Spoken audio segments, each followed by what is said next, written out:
नमस्कार, news for nation देख रहे हैं आप। आपके साथ मैं हूं ऋचा शर्मा। बिहार में कुछ ही महीने बाद बिहार विधानसभा चुनाव होने हैं। ऐसे में सभी राजनीतिक पार्टियों के नेता चुनावी बिसात बिछाने में लगे हैं।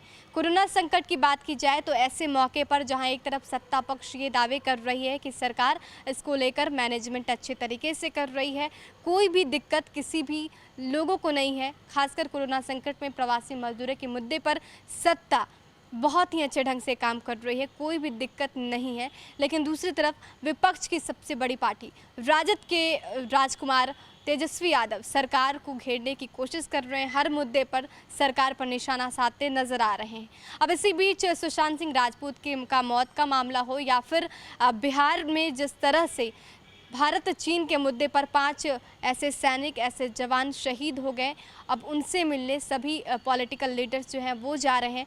कहीं ना कहीं अगर देखा जाए तो हर हिसाब से तमाम राजनीतिक दल जो हैं, तमाम राजनीतिक पार्टियां जो हैं, उनके नेता हर हिसाब से अपने आप को चेहरा चमकाने की कोशिश, लोगों तक पैठ बनाने की कोशिश और ख़ासकर जनता तक अपनी बात को पहचानने की कोशिश कर रहे हैं। लेकिन इस सब सीन को देखा जाए तो दो ऐसे सियासी बड़े चेहरे हैं जो इस सीन से आउट नज़र आ रहे हैं, जो अपने आप को सेफ किए हैं। सबसे पहले बात बिहार की करने वाले प्रशांत किशोर, तो दूसरा बिहार को फर्स्ट बनाने वाले चिराग पासवान। एक तो वो जिन्होंने कुछ महीने पहले बिहार बदलने का ऐलान किया था और खुटा गाड़ के बिहार में रहने की बात कही थी। हम बात कर रहे हैं प्रशांत किशोर की। जेडीयू से निकाले गए चुनावी रणनीतिकार प्रशांत किशोर ने बिहार के लिए बड़ी योजना का ऐलान किया था। कुछ महीने पहले पीके ने पटना में एक प्रेस कॉन्फ्रेंस कर लाखों युवकों को जोड़ने के लिए बात बिहार की कार्यक्रम की घोषणा भी की थी।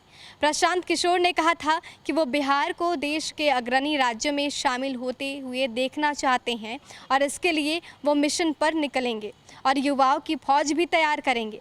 बिहार में निकलने की बात तो दूर, पीके ने पटना में जब ऐलान किया कि उसके बाद पटना वासी ने उनको बिहार में दोबारा देखा तक नहीं, वे कहाँ गए इसका किसी को पता ही नहीं है। हाँ, इतना ज़रूर है कि प्रशांत किशोर ट्विटर पर काफ़ी एक्टिव हैं, ट्वीट कर मुख्यमंत्री नीतीश कुमार पर अपनी भड़ास जरूर निकाल रहे हैं।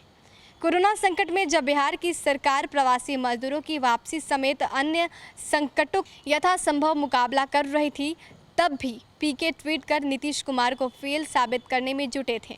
ट्वीट से बिहार के लोगों का कितना भला हो रहा था ये तो वहीं बता सकते हैं, लेकिन नीतीश कुमार की खिंचाई कर चर्चा में जरूर बने रहना चाहते थे। बिहार की जनता सवाल पूछ रही है कि क्या इसी तरह से आप बिहार का भला करेंगे? जब संकट आएगा तो आप कहीं दिखेंगे नहीं और व्यवस्था जब पटरी पर लौटेगी तो बिहार आकर बड़ी बड़ी बातें करेंगे। लोजपा सुप्रीमो चिराग पासवान भी कोरोना संकट के पहले से ही दिल्ली में डेरा डाले हुए हैं।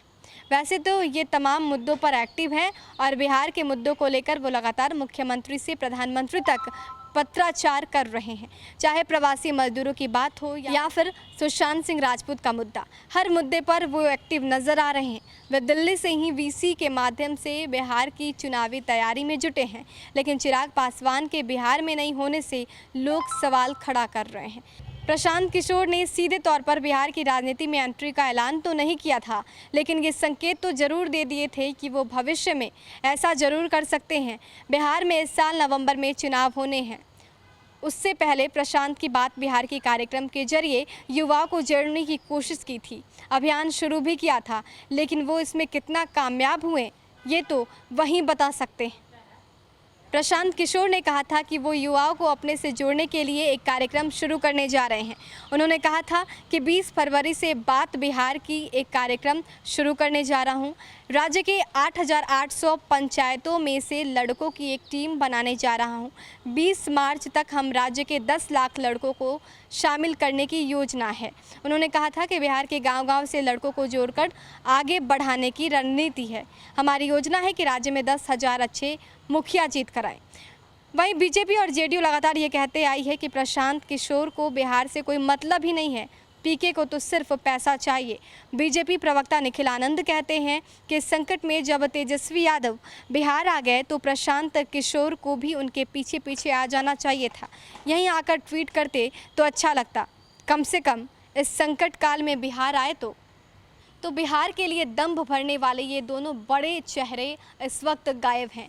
चुनावी समर में वो कितना दिखते हैं ये तो दूर की बात है, लेकिन अब जब बिहार कोरोना जैसे संकट से जूझ रहा है तो प्रशांत किशोर जेडीयू पर दबाव बना सकते थे। सीधे तौर पर जनता के बीच आकर वो कुछ ऐसी प्लानिंग कर सकते थे जिससे ये सिस्टम और भी बेहतर हो सकता था।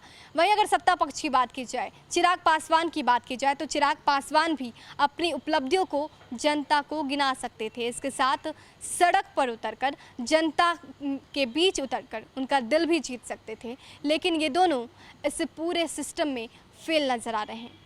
देश और दुनिया की तमाम अपडेट्स के लिए हमारे साथ बने रहिए और देखते रहिए न्यूज़ 4 नेशन। नमस्कार।